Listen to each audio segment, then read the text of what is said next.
No rank on her chest. No name on the roster. No photograph in any official archive.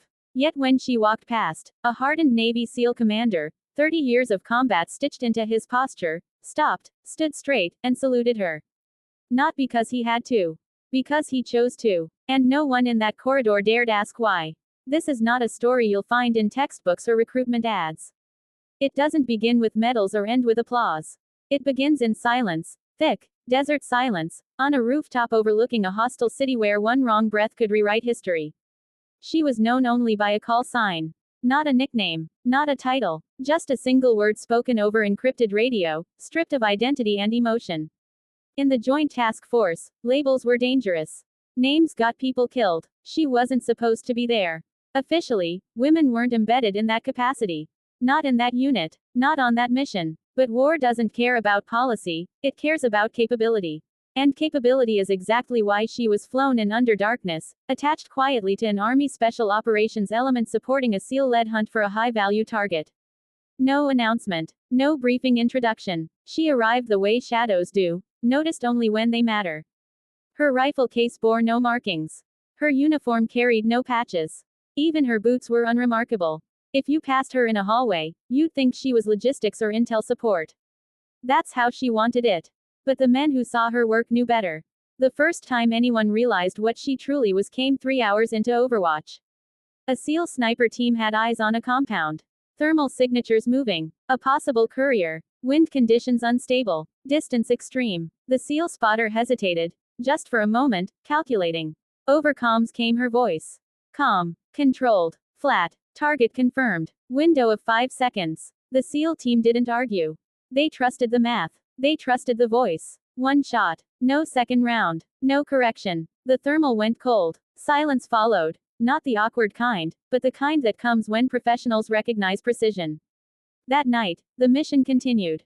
No one said anything. No congratulations. No questions. But after extraction, as helicopters churned dust into the dawn, a SEAL chief leaned toward another operator and muttered, "Who the hell was that?" No one answered. Because almost no one knew. Her journey didn't start in special operations. It didn't even start in combat arms. She grew up far from bases and barracks, far from salutes and flags. A quiet childhood. Rural. Disciplined. Marksmanship learned early. Not for sport, but for survival. When she enlisted, she didn't ask for glory. She asked for a job. The Army didn't know what to do with her at first.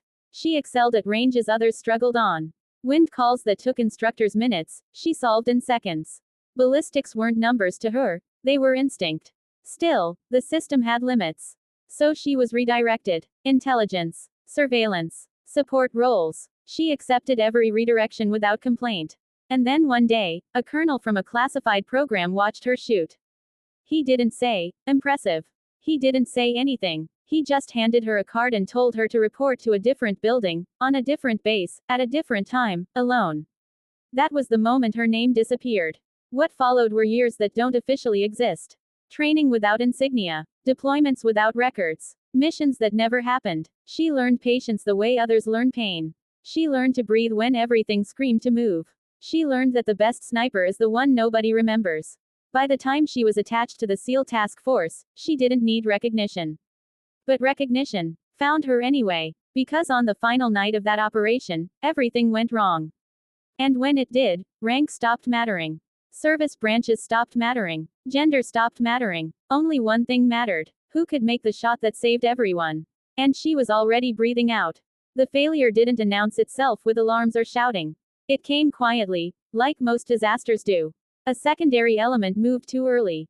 A shadow crossed a doorway it wasn't supposed to. Somewhere inside the compound, a radio crackled. Then another. Patterns shifted. Guards changed positions. From her Overwatch position, she saw it before anyone else did. This just went kinetic, she said into the mic. No panic. No raised voice. Just fact. The SEAL commander adjusted instantly. Teams froze. Drones repositioned. A decision window shrank from minutes to seconds. Extraction was compromised, but aborting meant leaving men exposed. Her scope tracked movement across rooftops, alleyways, stairwells. She wasn't looking for one target, she was solving a problem. She began calling shots before they were needed. Third roof, left parapet.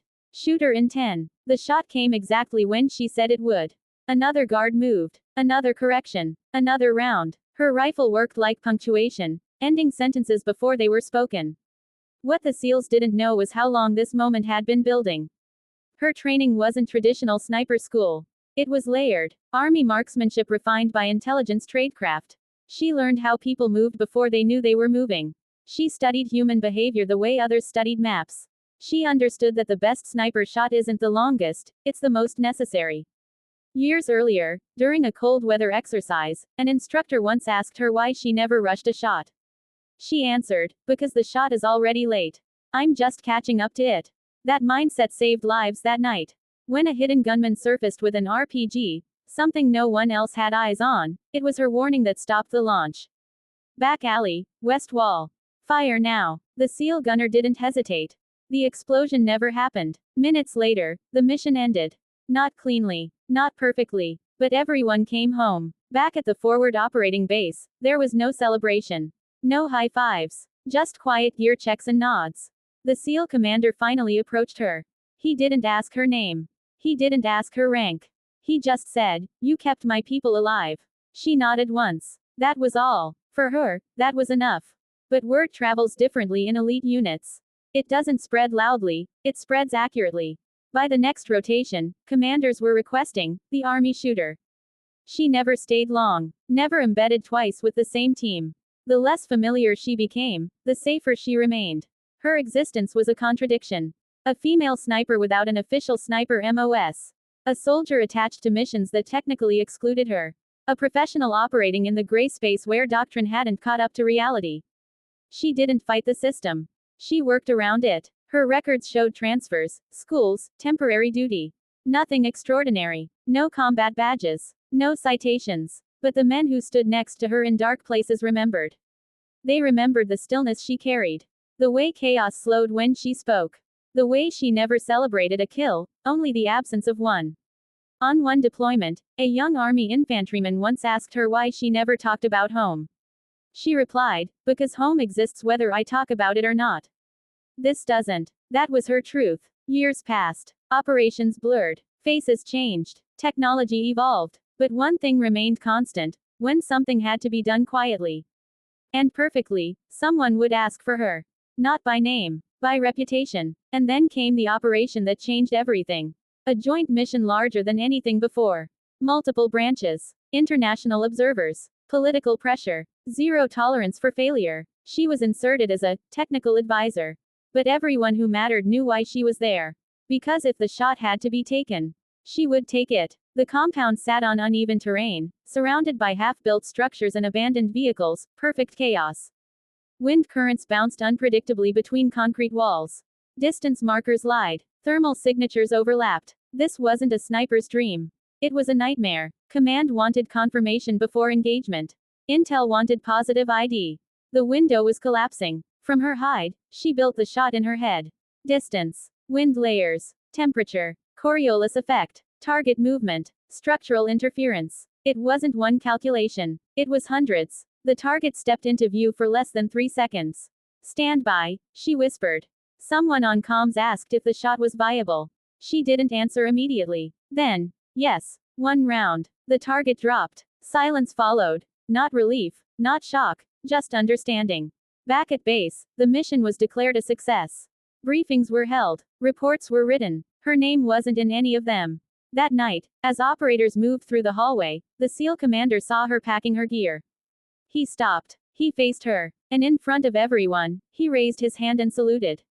No one spoke. Because everyone understood what that salute meant. It wasn't about rank. It was about respect. After that deployment, she vanished.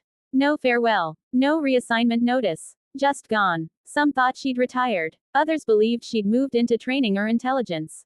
A few whispered she'd crossed into something even more classified. The truth is simpler. She served until she was no longer needed. And when that time came, she walked away the same way she'd entered, quietly. No memoir. No interviews. No documentaries. Because some stories aren't meant to be told loudly. They're meant to be carried. Today, recruits train with techniques she helped refine. Units operate with procedures she influenced. Lives are safer because of lessons she never took credit for. She doesn't attend reunions. But sometimes, when old teammates cross paths, someone will ask, "Do you remember her?" And everyone will nod. She never wanted statues or salutes. But she earned something better. She earned trust in the worst moments imaginable. Somewhere, right now, a young soldier is learning patience on a range. Somewhere, a sniper is choosing not to rush a shot. Somewhere, a commander is listening to a calm voice over comms and making the right call. That is her legacy. No rank, no name, yet respected by the best. And that is the real story of a sniper who proved that the battlefield doesn't care who you are. Only what you can do when it matters most. She never wanted statues or salutes. But she earned something better. She earned trust in the worst moments imaginable. Somewhere, right now, a young soldier is learning patience on a range. Somewhere, a sniper is choosing not to rush a shot.